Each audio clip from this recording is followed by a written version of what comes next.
Mini Arts 135th RSO Werkstattkraftwagen, episode 3, the field workshop.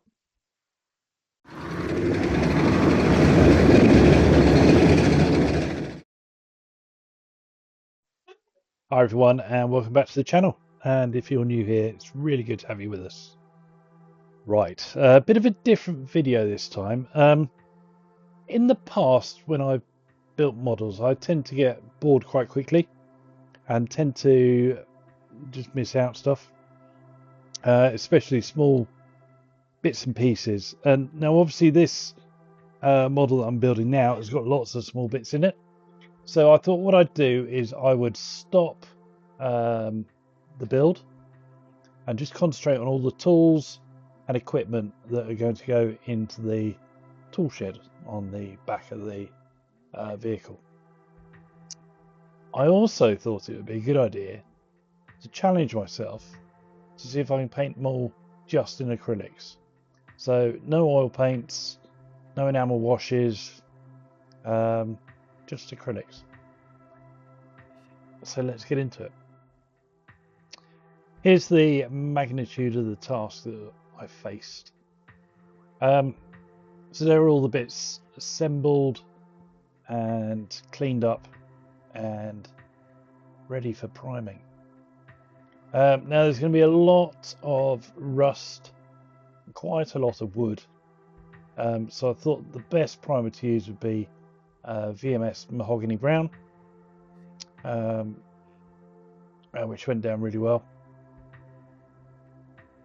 Okay, let's get into it. Now I found it really difficult to film this, so you're going to have to bear with me a bit.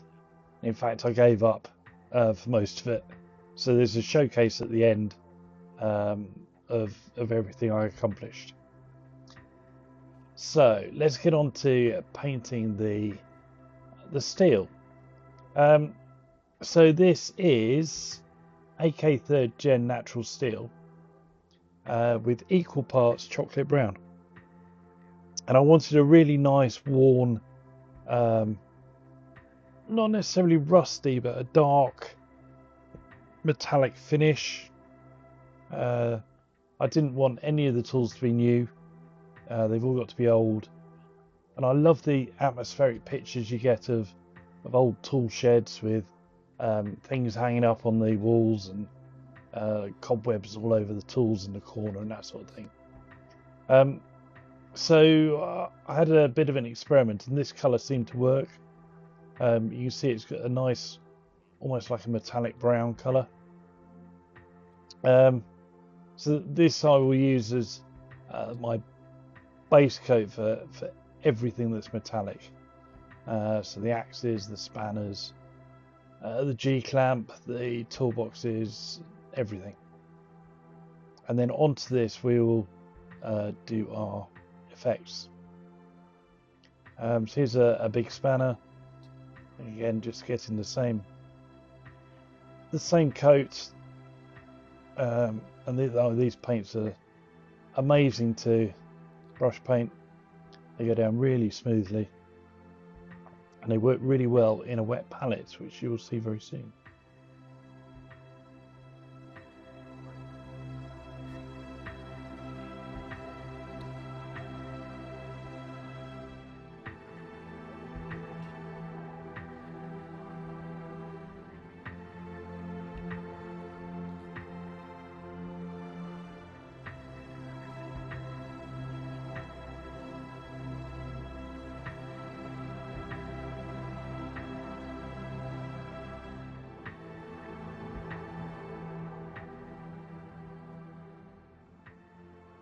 Okay, let's talk wet palettes. So there are expensive wet palettes on the market, but I'm a bit of a skinflint.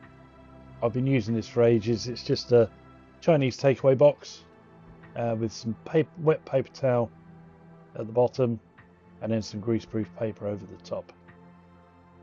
And you can see the paint is really workable.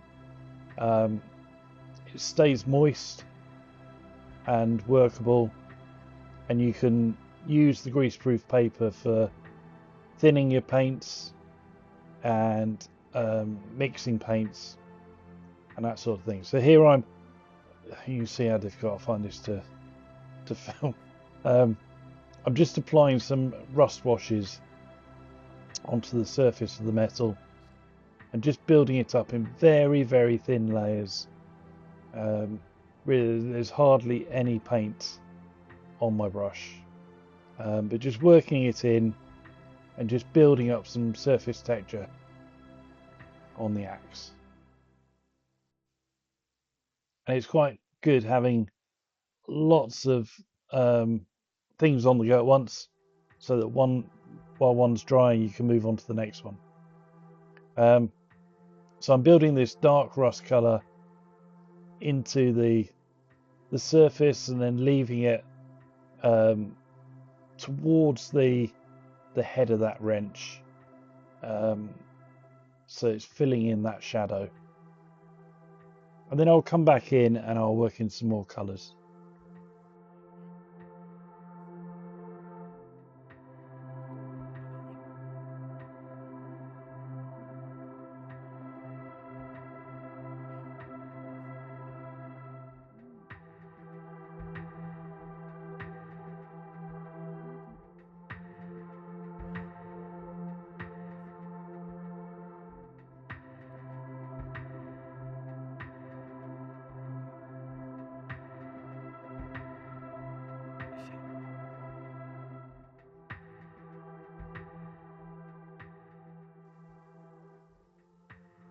So you can see there it's getting a bit more orangey in colour.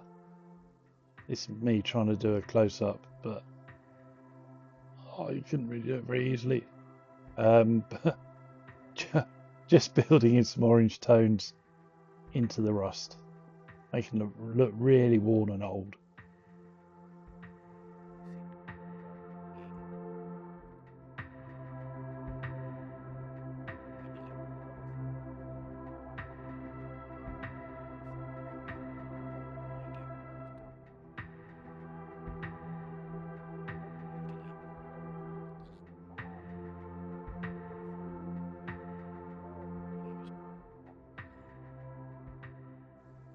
Right, here I am attempting to paint some wooden handles. Yeah,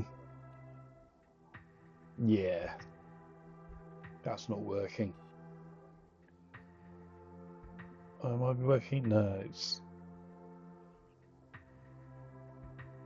it's not working.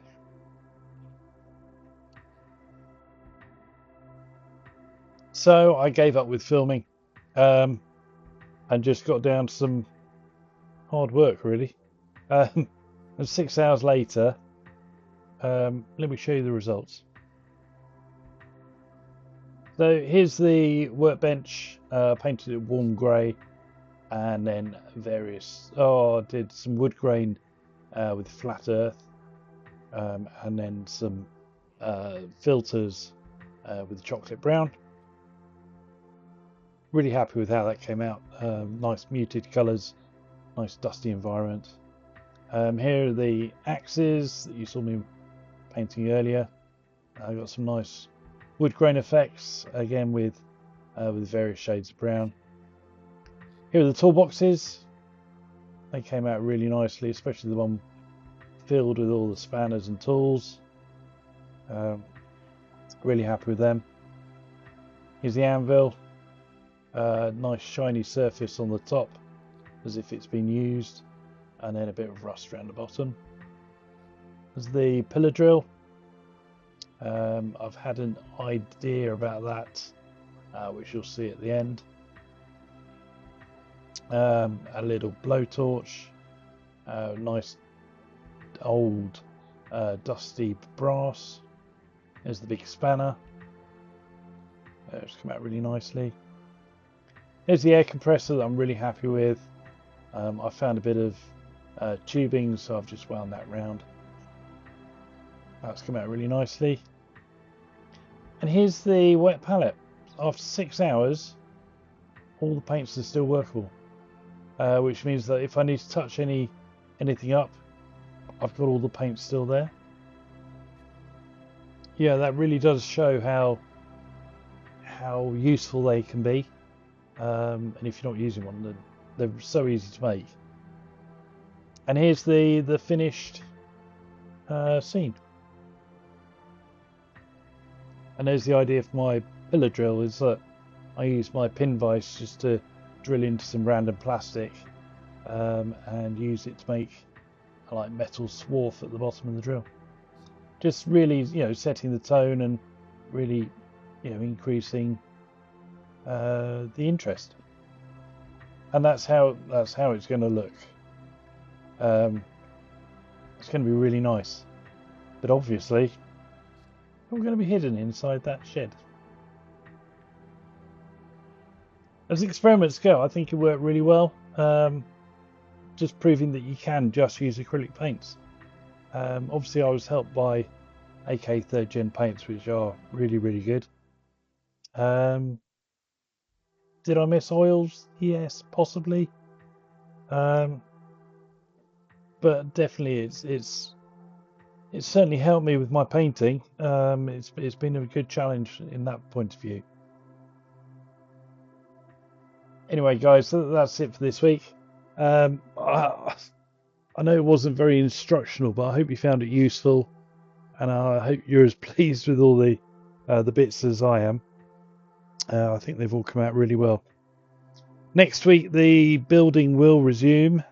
We'll get on to doing the rear compartment, so some wood effects, and possibly paint the cab as well. So I hope you can join me then. Please like the video and subscribe if you haven't already done so. And don't forget to give me your hype points. Thanks for watching, and I'll see you again soon. Bye.